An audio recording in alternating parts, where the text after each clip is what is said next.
make she fun got of... Nippon written on her Yeah. tits? Nippon Really? written on her tits. Yeah, Japan written on her Why? tits. Because she's going for cool Japan. She's got the stupid...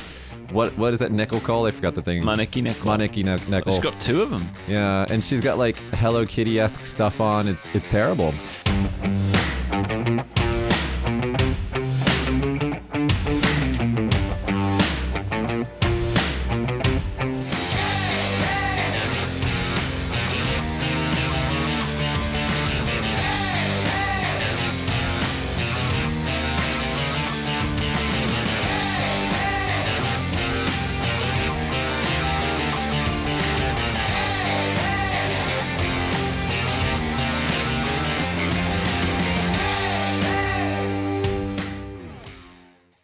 Hey everybody, welcome back to Small Talk Japan. On this show, we talk about the news and stuff in English. Yes. My name is Mitch, co-host. I'm Alex. Hello. Hi, Alex. How are you?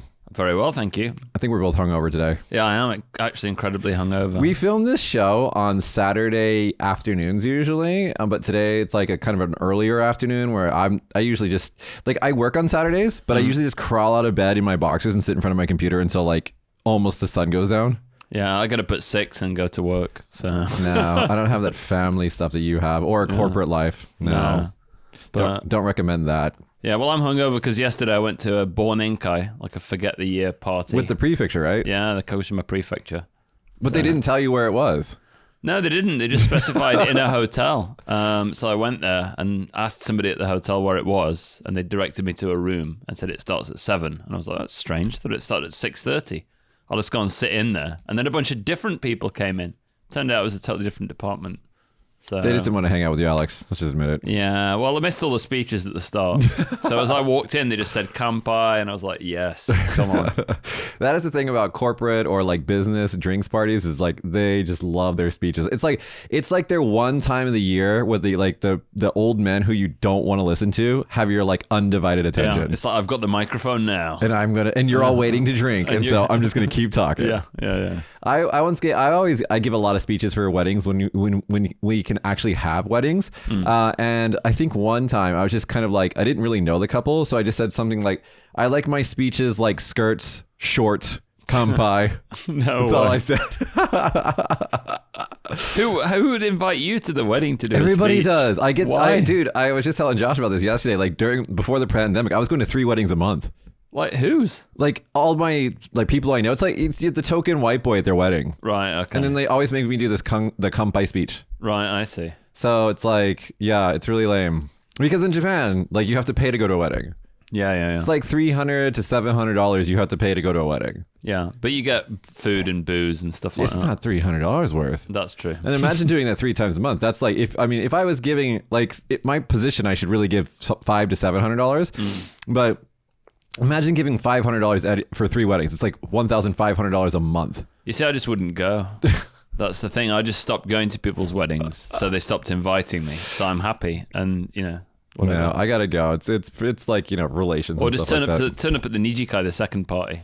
See, I want to do that, but everybody's just like, no, you got to come to the main wedding. You got to sit up front. They do that thing where like the honored guests sit up front and the family sit in the back. Yeah. Complete opposite of Western culture. Right. But whatever. Why are we talking about this? So, very, very grim news to start the show with today. We have in Osaka, there was a suspected arson, right? We can't judge him. He's not guilty yet. But there's a 61-year-old man who's suspected of starting a fire in a building in Osaka that claimed the lives of 24 people. Right, yeah. So that was on the news this morning. Yeah, it was from yesterday. The arson happened yesterday. This, again, we're filming this on Saturday Japan time, so this will probably go up on Sunday Japan time, so 2 days ago. And basically, according to the police, the suspect allegedly this older man, 61 years old, goes into a building. He pours some sort of liquid or in a bag on some sort of heater or something, kicks it, it ignites, and it causes a blaze that went on for about 30 minutes. And 27 people went to the hospital, and 24 of them lost their lives. So pretty grim news from Osaka. Yeah, it was a mental health clinic or something. Yeah. It was a mental health and counseling clinic. The building had, I forgot what was in it. It's like there was like an English school, there's like a mental health clinic, and some other things in there. But yeah, it's sad news, man. This just goes back, and the reason why I want to bring this up is this goes to show there are crazy freaking people everywhere in the world. Yeah. And my opinion about this is like, no matter where you go, there's crazies. Just it depends on what access to, what kind of access to weapons and things and like tools of harm they have equal sign the scale in which the damage they can do. Yeah. In this case, fire in a lot of the Japanese buildings, especially in the major cities, the older major cities, they were built in a time where fire codes were different, and so there's usually only one way out. Yeah. Usually, it's just kind of like you got to be aware of your circumstances. If you get trapped between, if there's fire between you and the exit, you might just have to stay in there. And like, I think most of these people died from smoke inhalation. So yeah, it's often hard to find the exit in these kind of places because they wind around, right? So there's a lot of basement businesses that I've noticed. They only have one in or out. Yeah. So if something goes wrong, it's just like you're stuck there. Yeah, it's always good to check when you go in. Yeah, not to be paranoid, but I mean, my hometown is like a fairly newer town because it was built mostly in the last 50-60 years. So everything has multiple exits. You have to have a window in every room and things like that. Yeah, that just doesn't happen. I mean, in England, you guys have like really, really historical buildings, right? Yeah. So a lot of that's probably. Yeah, not some. I don't know. There's quite strict fire codes and things like that. As far as maybe retrofitting the buildings or something. Yeah. I mean, they're continually updated anyway. It's not like hundreds of years ago. The buildings, and the thing about the buildings in Japan is just their plots of land are so small that you really don't have a lot of options. Well, everything's crammed together, right? Yeah. So just be careful, guys, going forward, and like know your surroundings. But really sucks about this situation, and I guess this older man probably has some sort of mental problem, but it sucks. Let's move on. Japan ban on foreign arrivals under scrutiny. So this story is what I've been bitching about for, I don't know, months now. And basically there was a Zoom meeting with government. Who is it? It's like a bunch of representatives of organizations that support foreign residents in Japan have met online to discuss the impact of the country's denial of new arrivals. And basically, like, one of the people who were talking here was talking about he owns a network of Japanese language schools. Okay. Right. So they import students from Nepal or China or, nearby areas. I mean, they can go anywhere, but most of the students come from Asia. And, they learn Japanese, and a lot of them then move on to either universities or they get work visas or something. And that's been actually a pretty good way of getting talented workers into the country because they learn the language. But that's just been completely put on stop for the last 2 years. And wasn't that guy was saying that his business might be forced to close down or something like that? Well, right? I mean, hey, look at me. English school here in Japan, we've been waiting for Ricky. I've mentioned him like 1,000 times on the show. He's just been waiting in Canada. And what I want to point out in this article is it says, senior official Aoki Sho said some foreign trainees have canceled plans to come to Japan as they do not know when that will be possible. He said they have opted to go to other countries such as South Korea instead. Yeah. And here's another, anecdotal, anecdote to support that. Ricky basically told me, he's like, hey, I've been waiting for a year. I got to make moves if we can't figure this out by January. Yeah. So it's like Japan is just losing out on talent during the they might be losing out on fans as well, from Japanese culture and stuff like that, with no access to it. Yeah. I mean, it's I don't see, we talked about this before, Alex, but if they were doing this with some sort of fucking plan, okay, there's no plan. That's true. They're just like, we're just going to close the border. It's going to go, sakoku again. We're just going to sit here. Yeah. It's like, and then what? They're like, Well, all you need is a roadmap, right? A roadmap, something. A date. Yeah. Or a date or a process. A process, yeah. Get them to come in, have designated quarantine. Because this is for workers. This isn't for like tourists, right? Yeah. Have them come in, designated quarantine, have them, PCR'd as many times as you freaking want, whatever. And then have them, do follow-ups and whatever. I mean, there is a way to do this, And the thing that really pisses me off about all this, Japanese people are freely coming in and out of the country. Yeah. One of my friends just like popped up from America like 2 days ago. He's like, hey guys. I was like, where have you come from? He's like, America. No way. Yeah, Japanese people are just like free to do whatever the hell they want.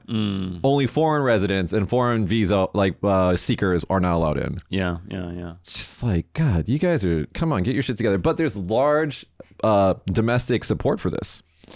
Yeah. Well, the thing is, they expect that the foreign people are going to come in and bring the virus with them. Yeah, because the virus checks your passport first. Like, Japanese passport? Oh, I'm not going to infect you. Yeah. You are special somehow.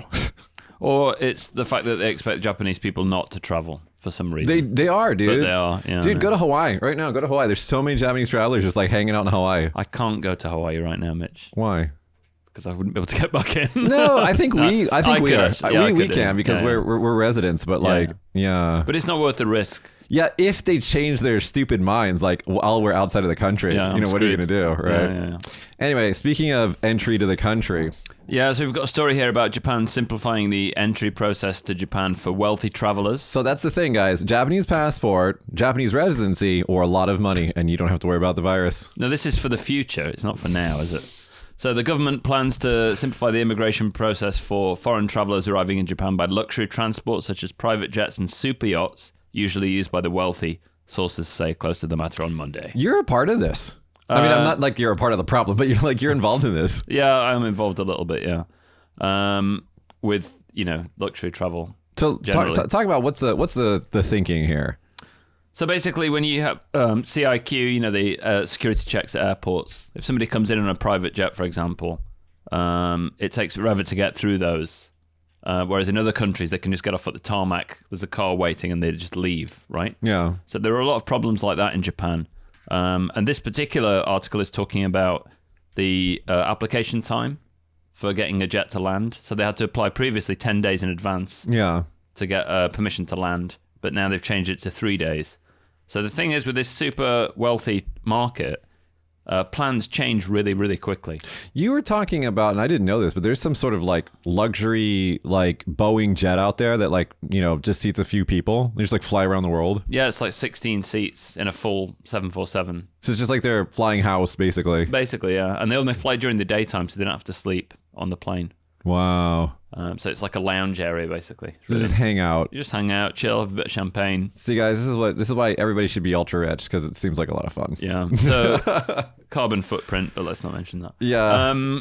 So basically, they're trying to smooth these procedures over so wealthy people can travel more easily. So you're saying in foreign countries then, if I'm Bill Gates, for example, and I fly into my private jet, I just fill out some paperwork in advance or whatever, and they just take care of it. I just get in my limousine and drive to where get off the plane, get in your limousine, get in your helicopter, fly on to the next destination. So that's how I viewed rich people's lives. That's how I thought everything worked. But you're saying it's different in Japan. So in Japan, it would be arrive at the airport, 10 days in advance, get the paperwork filled in, land at the airport, get off the plane, walk through the, security with everybody else. Oh, you mean you're just going through with everybody else? Yeah, go out, go around the building, go back in again, get on your helicopter and fly away. Instead of literally getting out of the plane and the car which is next to you, and waiting for you to get in that and disappear. So these kind of processes need to be smoothed out if they want to get that extra cash from this wealthy market. Well, because, when wealthy people come in like that, when they drop in on their helicopters or private jets or whatever, their yachts, they spend money, right? Yeah, they spend loads of money. Yeah. So, you might look at it and think, oh, God, rich people, whatever. But at the same time, that's a lot of money going into the local economy. Yeah. And it's foreign cash, too. It's foreign cash, too. Yeah. It's propping up the economy. Yeah. So it's really, needed. But what it's important to mark about this is it's not for right now. It's for the future. It's for the future. So it doesn't really overlap with the other problem of, foreign arrivals. I don't see why you would put up any barriers to, I'm just thinking of this as an economist. If you have foreign, cash, especially just luxury market cash, just gets immediately pumped into the economy, right? Yeah. And so it's just I don't see why you would put up any barriers for that cash to come into your country. Well, it's the same thing at Vancouver, for example, with movies, right? It's cheaper to film movies in Vancouver and places like that than it is in the US. Yeah. So all the movies just go there and they drop loads of cash. Yeah. Staff, actors, things like that. There's a state in America, I think Oregon, somewhere, where all the Marvel movies are filmed there. It's Georgia. They have their stamp on all the movies because they do, yeah. Yeah, because they film a lot in Georgia because they basically say we'll give you tax breaks to film here. Yeah. And so, but it's an infusion of money into the economy. Yeah. But the thing about luxury tourism is it basically takes away nothing. When you have seas and seas of millions of people coming in and flocking into Kyoto, that ruins the experience for everybody. Yeah. If you've got 3 billionaires who walk in and spend $2 million, that doesn't take away anything from anyone. That's it. So it's less people, more money. Right. But at the same time, not drawing a line to exclude other people. Right. So this is what Japan's really got to work on going forward. So I'm from Vegas. I know there's 2 entrances to everything. Yeah. Right? There is. Yeah. And so, that's just life. Well, you go to the airport, there's business class, there's first class, and then there's economy class. And then there's the Amex lounge. Yeah. So, that's a reality of the way that we Yeah. live. There's no point complaining about it. It's just the way things are. Well, at the So- same time, like as a business person, I know that, like I consider myself important in my life, but if you compare me to like, I don't know, Tim Cook. Tim Cook employs like, not only does he have at his fingertips the largest company ever known to man. They're going to cross the $3 trillion threshold. That's like bigger than the GDP of most European countries. I like how you went from you to Tim Cook. No, There's just- nothing in between. Oh no. I'm making a very clearly understood comparison here.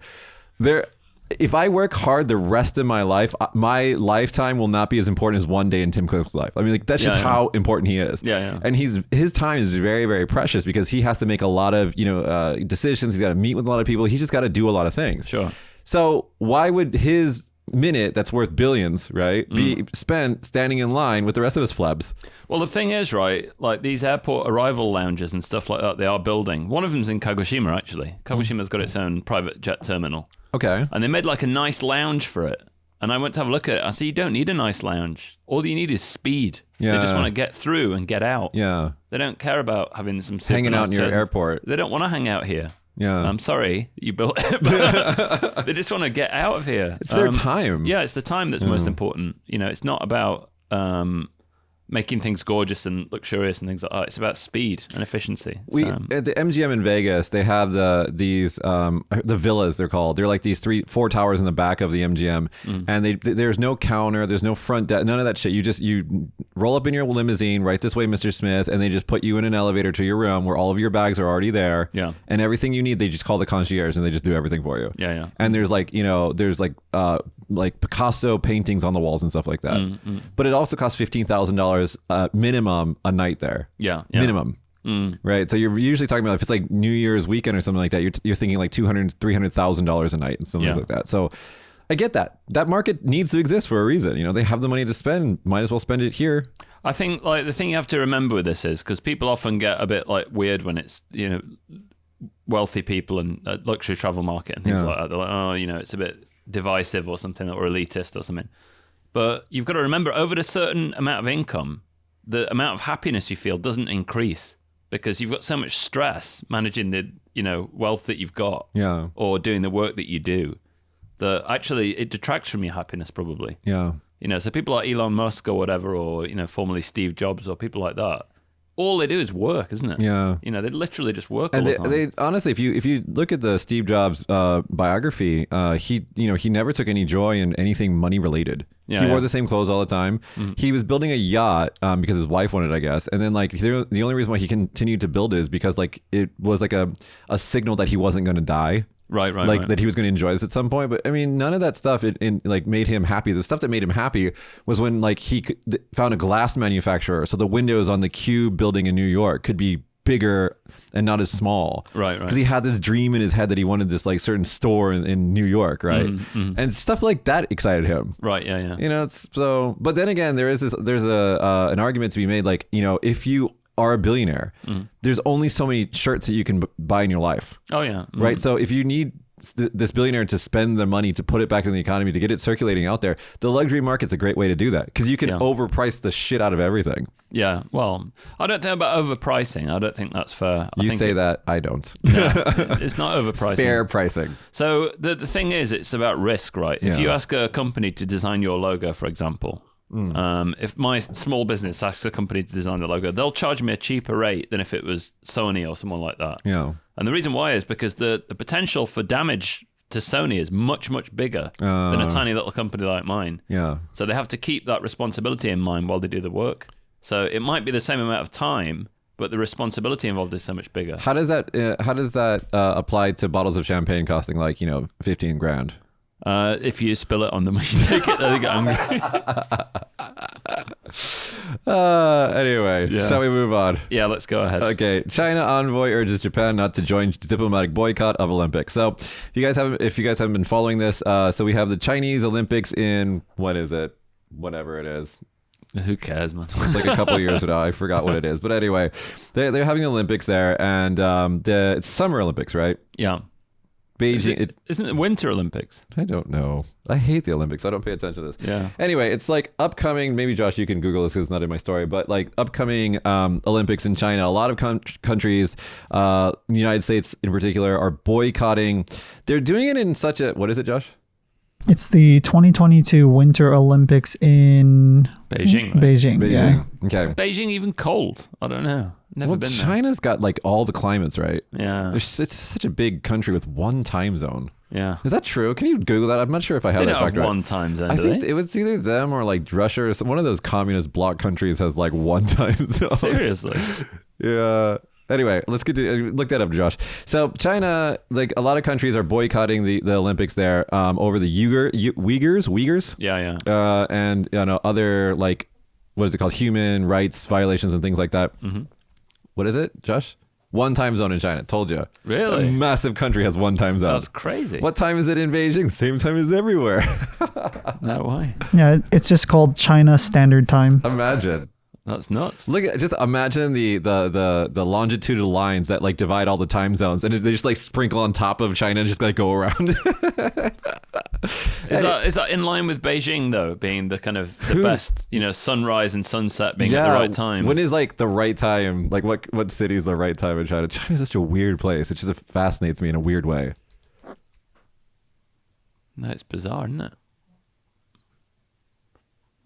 Okay. Yeah, Well, anyway. I'm going to continue with the story while you look. Wait. Oh, there it is. Look, green. The whole thing is just.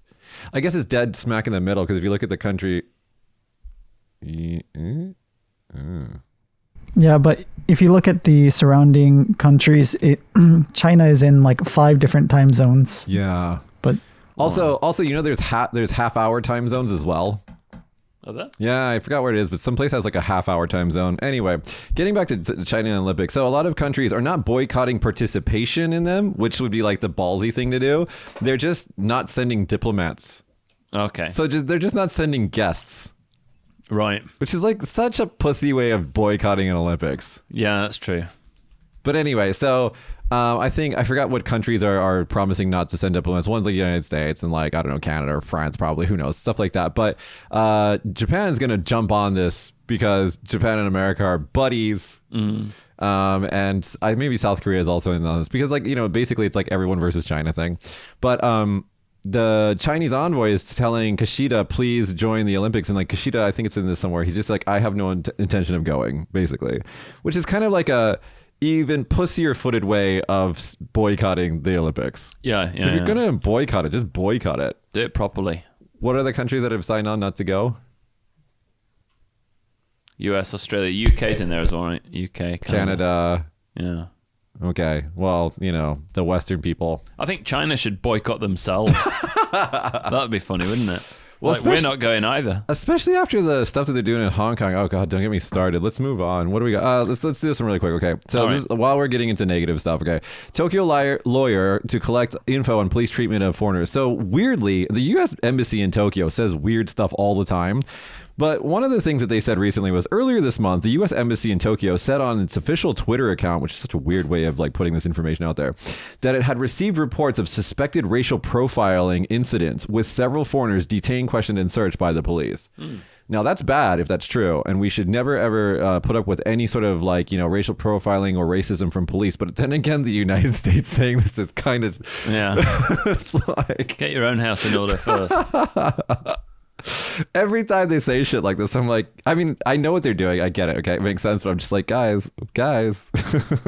Yeah. Have you ever been stopped by the police Yes, I have. and profiled? Yes, I have. I was carrying groceries back from the grocery store, and I was sitting in front of a Koban, a police box. And, Suspicious.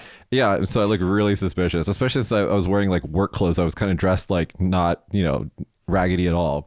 And this police officer comes out and he said, I want to see your foreigner. This is back before they had the residence card. It was just a gaijin card. Yeah. And I was just like, I was carrying groceries. So I was like, are you fucking serious? He's like, show me your card. And I was just like, put my groceries down on the ground, on the concrete. And I showed it to him. He's like, where are you from? I'm like, it says on the card. And he's like, where do you work? I was like, I didn't want to tell him what business I worked for. Yeah. So I just told him, I was like, I'm an English teacher. And he's just like, where do you work? I'm like, not, I just told him like the town in which I work in. And he's like, yeah. And then the light turned and I was like, can I go? And he's just like, you be good or something like that. I was just like, what the fuck is this shit? It's like, screw off, dude. No, that's weird. I've never had it actually. Never? Stopped. No. You're also the guy that doesn't listen to the red lights and the crosswalks. You just cross. I just go straight over. So European. Whenever I like. Look left and right first.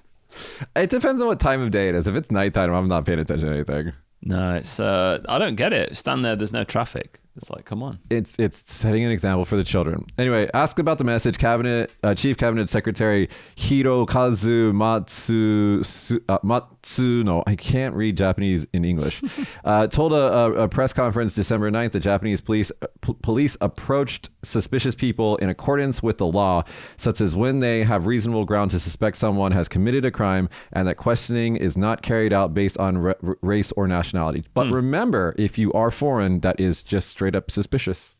Well, yeah. Now, I actually think this is more of a problem in like the bigger cities. Yeah, it's not so much down here, is it? And I think it's mostly brought on by the foreign people. Like there's like 99% of the foreign people that visit Japan and like live in Japan are great, no problem. But the ones that are bad really stand out because you look different. You physically look different. You speak a different language, and so those memories stay with the police officers longer. And so it just kind of feeds into that racial that what is it called? That natural racial bias.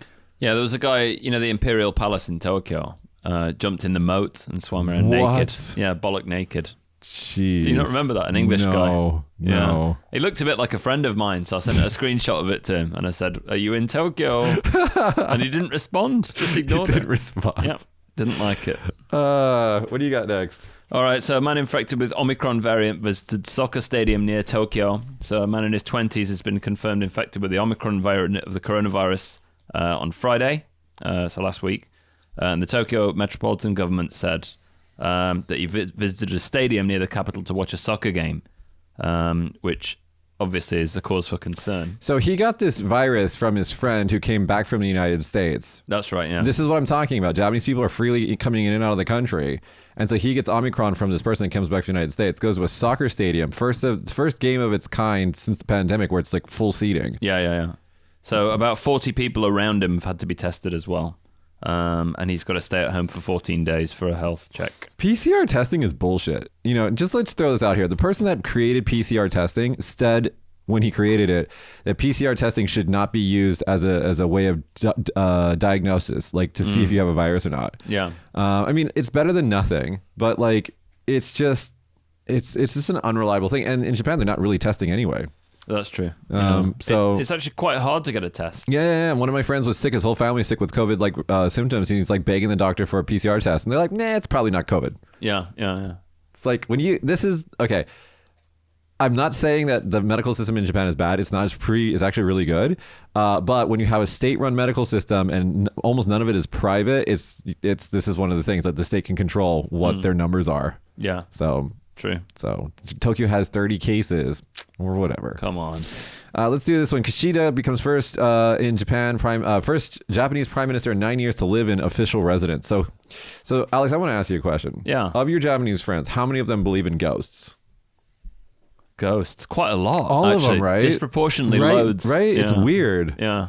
So aliens, no one. All of my friends, they're like, aliens, no way, that's Come on. impossible. I'm like looking up at the stars. I'm like, that aliens are impossible. Yeah. The trillions of chances that life has, but ghosts for sure. People believe in ghosts a lot, yeah. It's weird. Or they think that they've got some kind of spiritual sense to sense them, and everybody goes like, ooh. Yeah. When they hear it. Like uranai, what is that? Fortune telling, such a thing here. I know, yeah. There's like a woman in a kimono sat not too far from here at night time doing it all the time. Dude, there's like 7 of them around here, and like I respect them because they sit out in the cold, waiting all night for somebody to come so they can read their palm and give them a bunch of bullshit. And they get cash money for that, right? Yeah, they get paid like $30 for like 20 minutes. Yeah. It's not bad. I might start doing that. Alex Uranai. I was telling loads of really negative shit. You're walking away from this conversation. It's not like, fortune tellers are bullshit. You're like, I should get on the cash. Yeah, I'm going to get into this game. Anyway, so the prime minister's residence, okay, which none of the prime ministers in the last 9 years lived at, is apparently haunted. Right. And the reason why is because the residence is where Prime Minister Tsuyoshi Inukai was assassinated in a coup attempt in 1932, and the primary site of another attempt 4 years later. Some of the people who were killed during the coup attempts, known respectively as the May 15 incident, that sounds so eerie, and the February 26th incident, are said to haunt the building, which dates from the late 1920s. Where is it, I wonder? It's next to the Prime Minister's office or whatever. Akasaka, right? Akasaka, I guess. Yeah. Whatever. Somewhere around there. A nice place, I'm sure. Dude, it's like, when people are like, no, somebody died in this apartment, so I don't want to live here. I'm like, I don't get it. Well, somebody's died almost everywhere. Right. Thinking about human history. Yeah. Do you know what I mean? If you're going to be honest about it. Yeah. If there are ghosts, there's going to be a lot of them. That's what I'm saying. Too many. Especially if you, what I don't get is people who believe in that God is almighty and like perfect, also believe in God and ghosts. I'm like, did God just miss a couple? Yeah. It's like hell, heaven, whoops. You guys just stay there. I'll think about you later. Like, what is a ghost? I don't get it. I don't get it. Especially if you don't believe in aliens. How many stories you got left? I've got loads. Okay, let's get to some of yours. So Tokyo City Committee okays plan for foreigners to vote in referendums. Oh, that's good. This is new, isn't it? So there's a place called Musashino City in western Tokyo, and they've approved a proposed ordinance that would allow foreign residents to vote in local referendums to be set up on the 21st of December. That's in Tokyo, right? Yeah, it's in Tokyo. So if it's passed, foreigners will be able to vote for in local elections. Yeah. So like, I don't know. Have you ever, I've been living here, 14, 15 years? You've been here 16 years or something. Have you ever wanted to vote? No. I was looking at the candidates. And I'm like, you're the exact same thing as you. You just have a different poster. I just go, well, I know you, but I don't know you. And it always says like their age recently. Yeah. If they look a bit younger, it says 39 years old. And he's going like, yeah. I was looking at a political car the other day, and like giant, it had writing all over the car, and in giant, it just said Sanju Nanasai, 37 years old. I was just like, I don't get why that's a thing. Does that qualify you for something? No, it's weird. But not really. But I would like the right to do so just because I pay taxes. Yeah. We pay more taxes than the average schmo here. Yeah, I know. But there's a couple of places in Japan where you can vote already. So Zushi in Kanagawa, there's a lot of foreigners that live there actually. And Toyonaka in Osaka Prefecture as well. Was it your friend, one of our friends, like actually renounced American or something citizenship, became a Japanese citizen, and then ran for office, and now he's like a local some administrator or something? That's a Norwegian or Swedish guy, I think. Yeah, I'm just like, that's the way. He's just like, all of your politicians are stupid, elect me, and apparently he's doing a great job. Nice. Yeah, so maybe I'll get on that game after the after the palm reading, or at the same time. Tell all the pop people, and you're going to vote for me. You will definitely vote for me. So yeah, they say they want to create a city that accepts diversity, and people that come to Japan are also part of the community. Yeah. But at the same time, some people are saying that'll give people suffrage in the national elections eventually, and those foreigners shouldn't have the right to vote there. Yeah, it's a touchy subject because at the same time, like, it's kind of having your cake and eating it too. I definitely do not want to give up my ability to vote in American elections just because I think that American elections are really important. But at the same time, like, if they're like, give up your ability to vote in America to vote in Japan, I would just be like, I don't really care that much. Yeah, I'm not going to give up my British citizenship for that. Yeah. Dual nationality, if that's on the table, I'll take it. Dual nationality should be more of a thing. Yeah. It really should be. If you want me to spend more in taxes, guys, dual nationality is the way to do it. Yeah. But, is in Europe, you guys just basically don't care, right? They don't give a shit, just handing out nationality everywhere. I know somebody who's got 4. Really? Yeah. You can buy them. You can buy them? Yeah. Well, you can buy them in Japan too, or at least what is it called? Permanent residency. I think it's 3 million or something. Is that right? You don't buy it. You just have that amount of money and you get it. Is that true? Yeah. It's one of the requirements for it. You don't need to do anything at all. If you have like a certain amount of cash, they'll just give you a permanent residency. It's to bring in investment funds into the country. It's some ludicrous amount of money. Right. Yeah. Maybe Josh can research that. Maybe I'll have use for that at some point. Maybe you can tell somebody about that. Yeah, but it's like one of the ways to get a permanent residency like easy is just like, I mean, we do this in the United States too. If you have, I think it's like $4 or $5 million, something like that. They're like, oh, welcome to the United States. Come and spend some money. Yeah, mostly people from like, Dubai and the what is it? The United UAE. Yeah. Those United Arab Emirates. Yeah. Because they just have stupid money to spend. And it's all hidden. Nobody knows how much money those guys have. Yeah. And I bet they would drop, top dollar on, Uranai. Yeah, they probably would on fortune telling. Fortune telling from me. Also, you will be rich. I already am. They always, we were just talking about like, Bezos or like Elon Musk being like the richest man in the world. They're not. Yeah. Not by a long shot. The richest man in the world is either living in the Middle East or it's Putin, one of those two. Right. We just don't know. We don't know. We don't know. One more story from you, and then I'll do two. All right. We've got kanji meaning gold picked to symbolize Speaking Japan's of cash, 2021 amid the Olympic year. So the Kanji Kin, which means gold or money, was picked as the single most representative Chinese character corresponding to the social mood in Japan this year, a Kyoto-based organization said on Monday. Now, let's get into this, Alex. Okay, Keen, did you feel that 2021 was like your bling bling year? No, not really. No. I mean, we did get a bunch of Hojo Keen, which translates to federal support. Yeah. But that didn't make up for my loss in profits. No, I'm not feeling particularly bling this year, I must say. No. They did get 27 medals in the Olympics, though, mainly for children's sports like skateboarding. But, the Olympic, did you find any info on it, Josh? Nothing? It's somewhere. You guys can research it, maybe leave it in comments or something like that.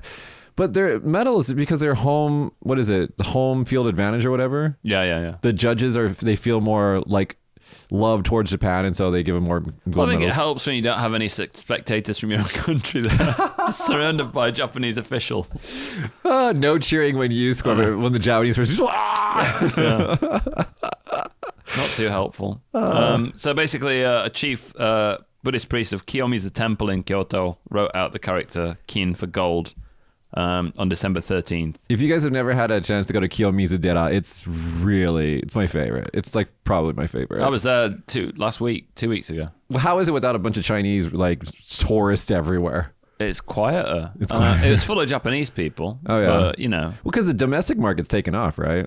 Slowly, because everybody's waiting for the go-to travel campaign to restart. So there aren't that many tourists around comparatively, but there's more than there were. Yeah. So everybody's at Kiyomizu-dera looking at the autumn leaves or whatever, totally ignoring the temple behind them. Yeah.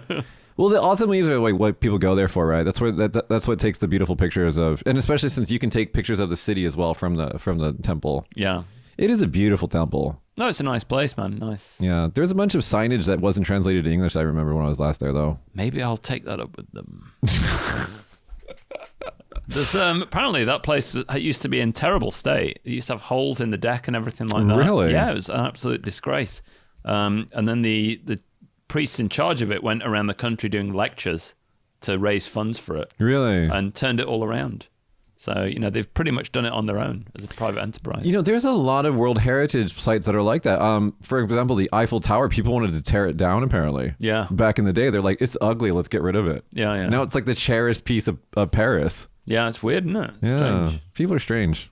All right, let me do my two stories, and then you've got one that's kind of fun. So theme park in South Korea is like a little mini Japan, and people, since they can't go to see Japan, they're enjoying this theme park, this fake piece of Japan. The nearly 4 hectare, what is a hectare? Theme park originally served as a film set for several domestic period dramas that included scenes in Japan. Kim Song-mo, I don't do Korean, sorry guys, general manager for Nijimori Studio, said that the set was turned into a theme park to make better use of the space, with the hope of it also serving as a cultural bridge between the two countries. I've always wanted to travel to Japan, and after realizing this place is nearby, I decided to make a visit, said 30-year-old Hong Sung-hoon. Sorry guys, I'm just not good with Korean. Who was at a cafe at the theme park with his friend. So I think it's kind of cool. That they can't actually come here, so they're making their own fake Japan. Making their own fake Japan. Well, Americans can't go to Europe, so we go to Disneyland, right? Yeah, and that's just like Europe. What was Eddie Izzard's quote on this? He said when they're making Euro Disney, they're like, we got to make Cinderella's castle a little bit bigger because they actually have real castles here. Yeah. That bombed, didn't it? French people hated it. The Hong Kong one and Euro Disney both bombed. Yeah. They never really went anywhere. The Hong Kong one would have done better if they didn't immediately go and make one in China. Right. Okay. Because they're banking on Chinese people coming to Hong Kong to spend money there, but then like they made one in China and everybody just went to that one. So Right. and Hong Kong doesn't have the population to support a whole theme park. But anyway, I think that's kind of cool though. Yeah, why not? Have fun with it. All right, let's go to a serious topic and then we'll go to your kind of lighthearted topic. So this is from Soda News. If you want to read the whole article, it's actually kind of funny. But basically, it's about a couple of guys who go to Kabukicho in Tokyo, and like they're using this word that I've never seen before. What is this? It means catchy, but Spreakers. I've never heard that before. Yeah, Josh, can you Google this word? Spruikers.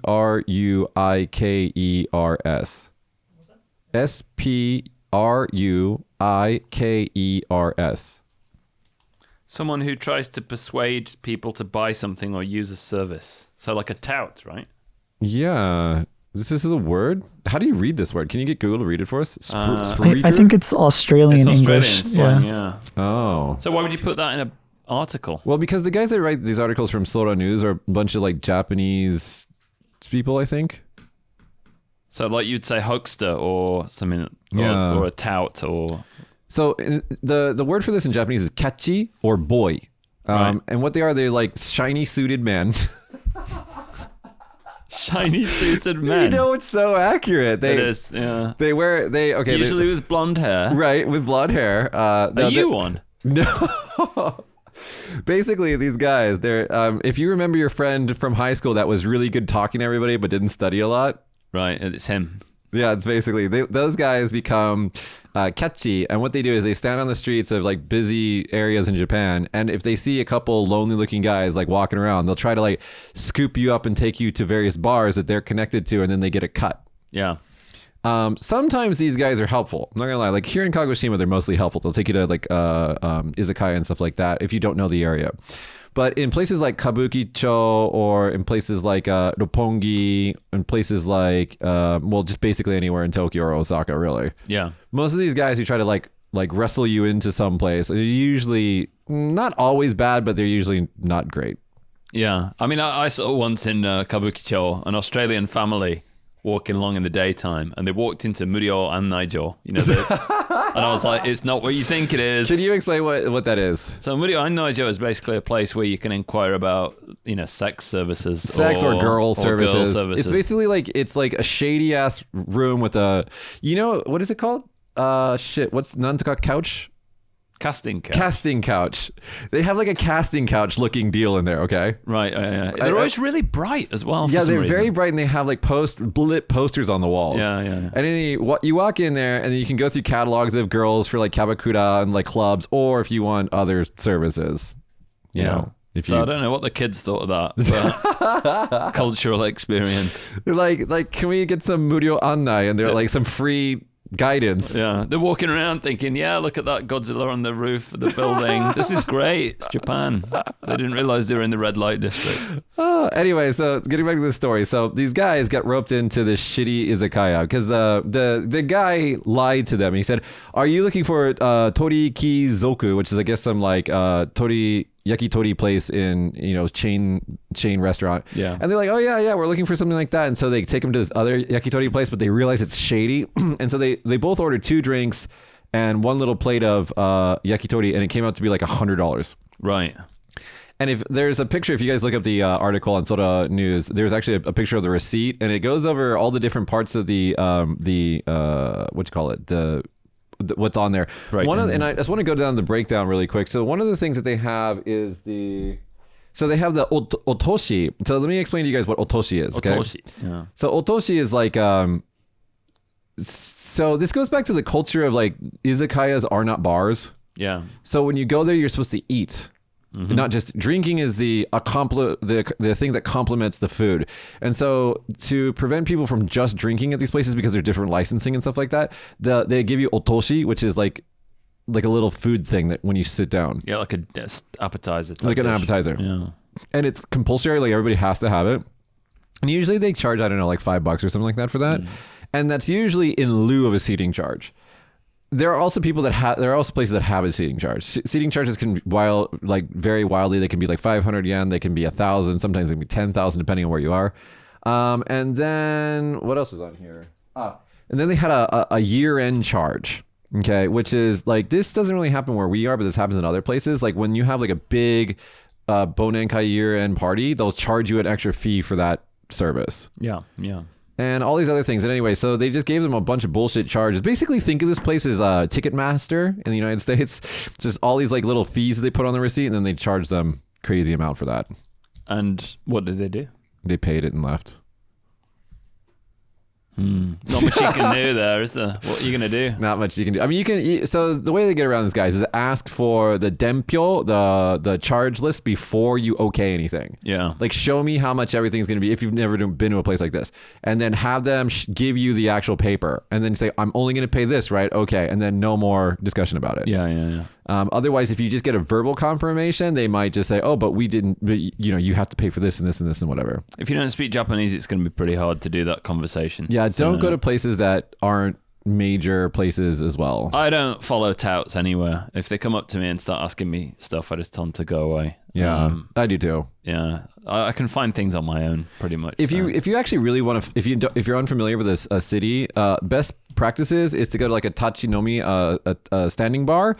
And ask the customers, like, what's a good place? Yeah. And then they all discuss it because it's like an open conversation. Or ask a taxi driver, what's a good place? But don't ever ask like the shiny suited blonde guys. I mean, recently Google Maps and stuff like that's got everything on anyway. Yeah, they got great reviews. Yeah, I mean, TripAdvisor's kind of role in the world is disappearing, I think, if Google keep up with it. So, yeah. Also, what is it, Yelp or whatever? There's basically a lot of services out there that give you good information. Yeah. But anyway, be careful out there. And a lot of these cities, these little areas in Tokyo, they're just shit, man. They really are. I won't go to Roppongi.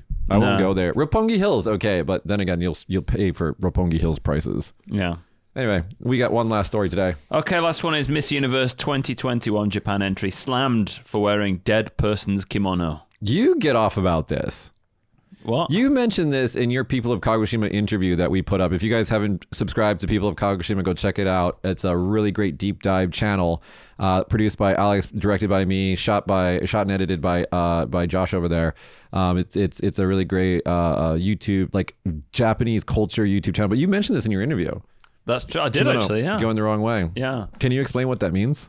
So basically, when people are alive, they wear it with people are alive, the left side folded over the right, and when they're dead and laid out to be cremated or whatever, they wear it with the right side over the left, the other way around. And this is the same for all kind of women's kimono, men's kimono, formal, informal, whatever. It's like a general decision to do that. We recently shot an Eikawa school commercial the other day. I'm not going to spoil it, but like basically everybody was asked for some reason asking me. They're like, "Which side is the death side?" I'm like, right. I don't know. So you just it's this way. Go for your right hand first, and then your left hand afterwards. Yeah. Always the way. But it looks weird. And kind of Japanese people feel a bit uncomfortable about it. Did you see the photo of this girl? Oh my god, she's like, not only is she ugly. Sorry, Japan. No, she's not attractive. No. Put her on the screen, Josh. Look at her. Is she Japanese? I think so, but she's got a stronger jawline than I do. Jesus. What, dude? I would make she fun got of Nippon written on her tits. Yeah. Really? Nippon written on her tits. Yeah, Japan written on her tits. Because she's going for cool Japan. She's got the stupid what is that neko called? I forgot the thing. Maneki neko. She's got two of them. Yeah, and she's got like Hello Kitty-esque stuff on. It's terrible.